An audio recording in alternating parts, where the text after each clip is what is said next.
Si vous voulez comprendre pourquoi le sujet est en train de perdre pied en ce moment, ne regardez pas la salle de presse de la Maison-Blanche. Ne regardez pas les tweets furieux qui sortent de Mar-a-Lago à 3 heures du matin. Regardez la Terre. Regardez la Terre au Tennessee, qui devrait être une usine de batterie de 7 milliards de dollars.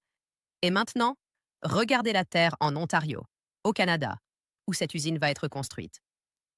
En réalité, ce n'est pas seulement une usine qui déménage, c'est un tremblement de terre géopolitique. Pendant 3 ans, Donald Trump a dit qu'il était le protecteur de l'industrie américaine. On disait que les tarifs étaient une baguette magique. On disait que si on mettait assez de pression, le monde se mettrait à genoux et ramènerait les emplois. Mais le monde vient de montrer son bluff. Volkswagen, le deuxième plus grand constructeur automobile de la planète, est en train de faire rêver l'Amérique de Donald Trump. Il a regardé le Canada de Mark Carney et a eu la décision qui va hanter le Parti républicain pendant une décennie.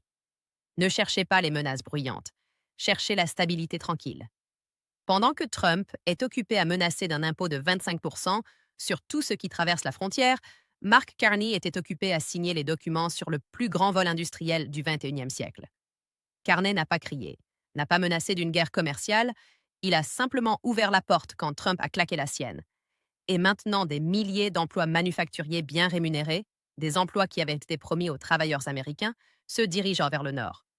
Dans les 40 prochaines minutes, je vais vous emmener à l'intérieur de la salle où cet accord a été conclu. Je vais vous montrer les mémos fuités qui prouvent que les cadres américains sont terrifiés par leur propre président. Je vais vous montrer pourquoi Mark Carney joue aux échecs en 4D pendant que Trump renverse les plateaux. Et je vais expliquer pourquoi ce n'est pas seulement une question de voiture, c'est une question d'argent, c'est une question du prix de tout ce que vous achetez. Et c'est la terrifiante prise de conscience que l'Amérique n'est plus l'endroit le plus sûr pour faire des affaires. Vous êtes en train de voir l'histoire tourner et vous la voyez se produire en temps réel. Éliminons le bruit et regardons exactement ce qui s'est passé. Ce matin à 8 heures, le groupe Volkswagen a publié un communiqué de presse qui ne faisait que 3 paragraphes, mais qui a frappé Washington comme une bombe nucléaire tactique. Pendant des mois, le plan était bouclé. Volkswagen allait étendre sa présence dans le sud des États-Unis. C'était un deal fait. Les incitations fiscales étaient rendues prêtes. Les gouverneurs célébrèrent déjà. C'était censé être le joyau de la couronne de la promesse de réindustrialisation de Trump, mais ensuite sont arrivés les tarifs. Il y a quelques semaines, Donald Trump a annoncé via Truth Social qu'il envisageait un tarif général de 25 sur tous les composants automobiles importés, y compris ceux des principaux alliés européens, à moins qu'ils ne respectent de nouvelles exigences impossibles. Il a appelé ça du levier. Il a dit qu'il les pressait. Il les a pressés. D'accord. Il les a pressés jusqu'à les faire sortir du pays. Ce matin, Volkswagen a annoncé qu'il abandonnait immédiatement ses plans d'expansion aux États-Unis. À la place, les travaux commencent sur une gigantesque gigafactory de 7 milliards de dollars en Ontario, au Canada. Pourquoi? Le communiqué de presse était poli, mais si vous lisez entre les lignes, il était brutal. Ils ont cité la prévisibilité, le respect du droit commercial international et la stabilité stratégique. C'est le langage corporate pour dire on ne peut pas construire une usine dans un pays dirigé par quelqu'un qui se réveille et change les règles selon son humeur. Et voici le coup de grâce. Mark Carney, le Premier ministre du Canada, n'a pas simplement attrapé ce rebond par hasard. Il l'a orchestré. Des sources à Ottawa rapportent que Carney avait établi des canaux de communication avec les dirigeants industriels allemands depuis des mois. Pendant que Trump était sur scène dans des meetings à crier sur les murs et les taxes, Carney, l'ancien banquier central, l'homme qui parle couramment le langage des finances mondiales, était au téléphone. Il ne leur offrait pas zéro impôt, il ne leur offrait pas d'argent gratuit, il leur offrait quelque chose de bien plus précieux, la raison. Il leur a dit « Venez au Canada, on respecte les règles. On a accès au marché américain via l'accord commercial TIMEC, et on a un gouvernement qui ne gouverne pas par tweet. » Et ça a marché. C'est une humiliation pour la Maison-Blanche de Trump. Il faut comprendre l'ampleur de ça. C'est l'équivalent industriel d'une demande en mariage refusée en direct à la télévision. Trump a promis que les tarifs forceraient les entreprises à construire en Amérique. La théorie était si tu veux vendre ici, tu dois construire ici. Mais Volkswagen vient de prouver que cette théorie était fausse. Ils ont décidé que construire en Amérique sous Trump est simplement trop risqué.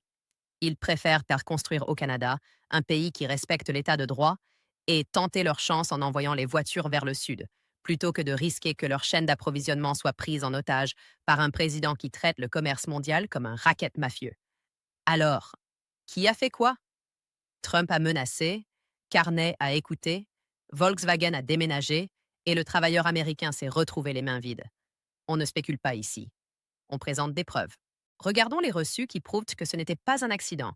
C'était une réaction au chaos. Reçu numéro 1, le brouillon de la crise des tarifs. Retournons à la source de la pourriture. Il y a 3 semaines, un brouillon de décret exécutif a fuité du bureau ovale. On en a parlé sur cette chaîne. Il détaillait un plan pour révoquer le statut de zone de libre-échange pour les constructeurs automobiles européens opérant au sud, si leur pays d'origine ne réduisait pas leurs propres tarifs sur le maïs et la viande américains. Imaginez, Trump menaçait de taxer les pièces dont Volkswagen a besoin pour construire des voitures au Tennessee afin de vendre plus de viande à Berlin. C'est maladroit, c'est un outil contondant. Et pour une entreprise comme Volkswagen, qui dépend d'une chaîne d'approvisionnement mondiale où les pièces traversent les frontières 5 ou 6 fois avant qu'une voiture soit terminée, cette menace est du poison. On ne peut pas investir 7 milliards de dollars dans une usine si on ne sait pas le prix de l'acier d'une semaine à l'autre. Ce brouillon fuité a été le coup d'envoi de l'exode. Il a dit à chaque PDG dans le monde, « Votre modèle économique est maintenant un outil de négociation pour mes caprices politiques. » Reçu numéro 2. Le communiqué Carney, regardez ça. C'est un résumé de câble diplomatique d'une réunion entre Mark Carney et la direction allemande le mois dernier. Le langage est assez frappant. Carney décrit un corridor de stabilité nord-américain. Il vend explicitement le Canada non seulement comme voisin des États-Unis, mais comme un coupe-feu contre la volatilité américaine. Il met en avant la stratégie canadienne sur les minéraux critiques, lithium, cobalt, nickel, tous situés dans le bouclier canadien, tous essentiels pour les batteries, et il garantit que le Canada n'imposera pas de tarifs rétroactifs aux nations alliées. Vous voyez le contraste? Trump offre des menaces. Carney offre une garantie de chaîne d'approvisionnement. Carney ne joue pas au gentil, il joue au malin. Il sait que l'industrie allemande est désespérée pour obtenir de l'énergie et des ressources et qu'elle est terrifiée par la Chine et la Russie. Ils ont besoin de l'Amérique du Nord, mais ils ont peur de Trump. Carney a positionné le Canada comme la seule réponse logique. Toute la ressource nord-américaine sans aucun risque politique de Washington. Reçu numéro 3, la réaction du marché. L'argent ne ment pas. Regardez les marchés. Au moment où cette nouvelle a éclaté, le dollar canadien a monté. Pourquoi? Parce que le capital étranger afflue vers le Canada. Les investisseurs voient un projet de 7 milliards et voient droit de la croissance. Ils voient des emplois en construction, en logistique, en ingénierie. Maintenant, regardez le secteur automobile américain. Ford et GM ont pris un coup. Pourquoi? Parce que le marché se rend compte que si Volkswagen part, les fournisseurs de pièces pourraient le suivre. Si les fournisseurs de pièces déménagent au Canada pour être près de la nouvelle Gigafactory de Volkswagen, alors Ford et GM au Michigan doivent payer plus cher pour envoyer ces pièces vers le sud. En effrayant Volkswagen, Trump n'a pas seulement perdu une usine, il a endommagé l'écosystème. Il a rendu plus cher de construire des voitures à Détroit parce que la gravité de l'industrie vient de se déplacer vers l'Ontario. Et enfin, regardez la réaction des United Auto Workers, l'UAW. Leur direction a publié une déclaration dévastatrice ce matin disant, je cite, « Les guerres commerciales imprudentes ne ramènent pas les emplois. Elles envoient notre avenir de l'autre côté de la frontière. » C'est le son de la Rust Belt qui se rend compte qu'on l'a roulé. Donald Trump a fonctionné toute sa vie sur une croyance fondamentale. Si tu mets assez de pression sur les gens, ils craquent. Ça a marché dans l'immobilier à New York. Ça a marché dans les primaires chaotiques de 2016. Mais diriger l'économie mondiale n'est pas comme intimider un entrepreneur en placeau à Atlantic City. Trump perd le contrôle parce qu'il ne comprend pas que le monde a des options. Quand il menace d'un tarif de 25%, il suppose que Volkswagen n'a nulle part où aller. Il suppose que le marché américain est si grand, si essentiel, que les entreprises absorberont le coût et baiseront l'anneau. Mais le Canada est juste là. Le Canada offre un accès sans tarif au marché américain dans le cadre de l'accord commercial TIMEC, un traité que Trump lui-même a signé. Il a construit la porte dérobée par laquelle Carney passe maintenant. Trump est coincé dans une boucle de sa propre création. 1. Menace avec un tarif pour avoir l'air fort. 2. Les entreprises craignent le coût. 3. Les entreprises cherchent une sortie. 4. Mark Carney présente le Canada comme la sortie. 5. L'entreprise déménage. 6. Trump s'énerve encore plus et menace de plus de tarifs. C'est une spirale mortelle. Et regardez comment il réagit aujourd'hui. Il ne revoit pas sa politique. Il ne convoque pas un sommet pour rassurer les investisseurs. Il double la mise. Il tweete déjà sur les traîtres et le faible Canada. Il menace de déchirer le TIMEC, mais voici pourquoi c'est une menace vide et il le sait. S'il déchire l'accord commercial avec le Canada, l'économie américaine s'effondre. Le Canada est le client numéro 1 de 30 États américains. Si vous coupez le Canada, vous détruisez le secteur agricole américain, le secteur énergétique et le secteur bancaire du jour au lendemain. Il ne peut pas le faire. Et Mark Carney sait qu'il ne peut pas le faire. Alors Trump hurle dans le vide pendant que les excavatrices en Ontario creusent les fondations. Il perd le contrôle parce qu'il est prévisible. Chaque leader mondial a son manuel de jeu.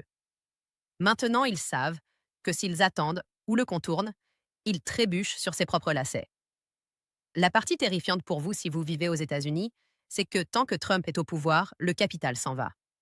Les usines mettent des années à se construire. Une fois que Volkswagen aura coulé ce béton en Ontario, ils ne reviendront pas au Tennessee l'année prochaine. Cet argent est parti pour une génération. Ce n'est pas une chute temporaire. C'est un recablage permanent de l'économie nord-américaine, motivé par le fait que le président des États-Unis est devenu le plus grand facteur de risque individuel pour faire des affaires aux États-Unis. Maintenant, parlons de l'homme de l'autre côté de la frontière, Mark Carney. Vous devez comprendre que Carney n'est pas un politicien de la même manière que Trump est un politicien. Trump est un homme de spectacle. Carney est un mécanicien, un technocrate. Il a dirigé la Banque d'Angleterre, la Banque du Canada. Il comprend la plomberie du système financier mondial mieux que presque n'importe qui sur Terre. Pendant que Trump joue pour la foule, Carney joue pour les salles de conseil. La stratégie de Carney est ce que les politologues appellent la forteresse verte. Il sait que le Canada ne peut pas rivaliser avec les États-Unis uniquement en taille. Les États-Unis ont 10 fois la population, mais le Canada peut rivaliser sur la qualité. Carney vend le Canada comme l'adulte dans la pièce. Son argument auprès de Volkswagen n'était pas émotionnel, il était mathématique. Il a exposé le coût de la volatilité de Trump.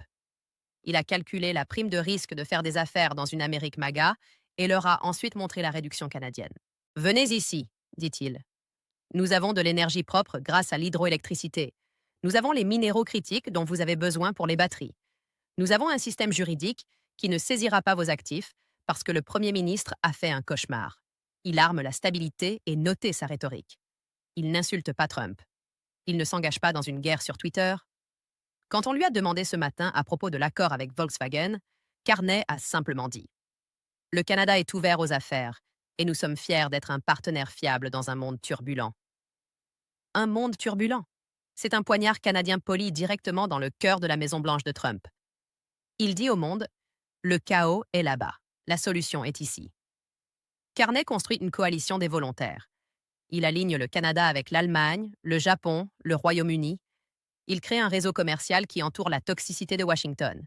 C'est un nouveau type de pouvoir. Ce n'est pas le pouvoir de l'intimidateur, c'est le pouvoir de l'architecte. Carney redessine la maison pendant que Trump essaie de la brûler. Et pour le Canadien moyen, c'est une victoire massive. Ça veut dire des emplois high-tech.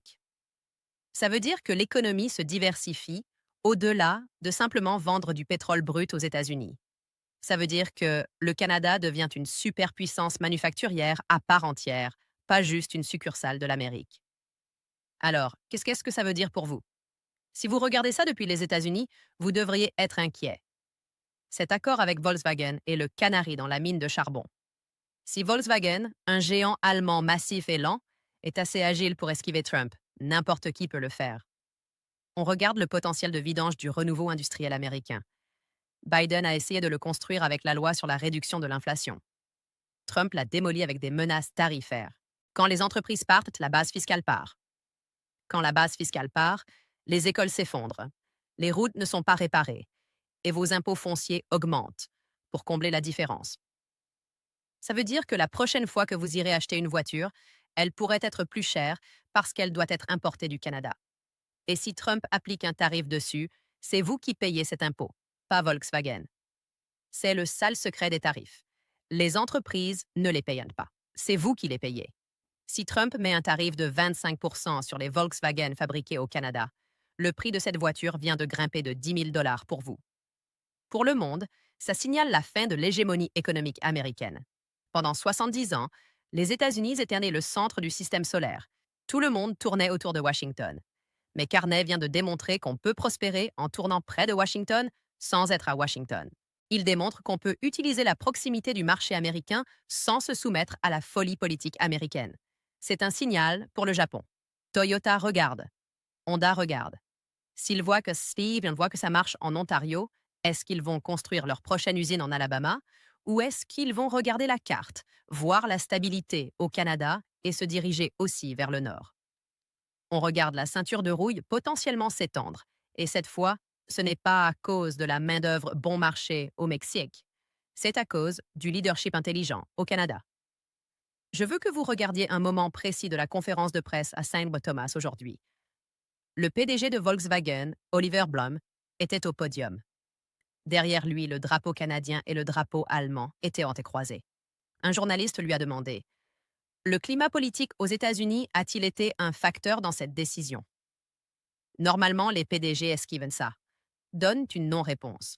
Blum n'a pas esquivé, il a fait une pause, ajusté le micro et dit 5 mots qui devraient terrifier le Parti républicain.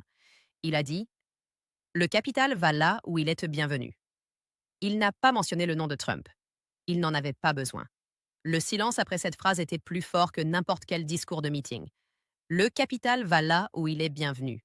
Et en ce moment, grâce à Donald Trump, le capital ne se sent plus bienvenu en Amérique. Il se sent expulsé. Et Mark Carney était juste à côté de Blum. Il n'a pas souri. Il a simplement hoché la tête. Ce hochement de tête disait tout. Il disait: on a construit un refuge et ils sont venus. Alors, où allons-nous à partir de là? C'est la partie dangereuse. C'est la partie où les leaders se calment normalement. Mais Trump ne fait pas calme. Scénario A, la crise des tarifs.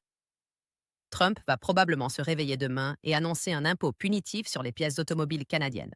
Il essaie de faire mal à Volkswagen pour être parti. Ça déclenche une guerre commerciale. Le Canada répond en ralentissant les exportations d'énergie.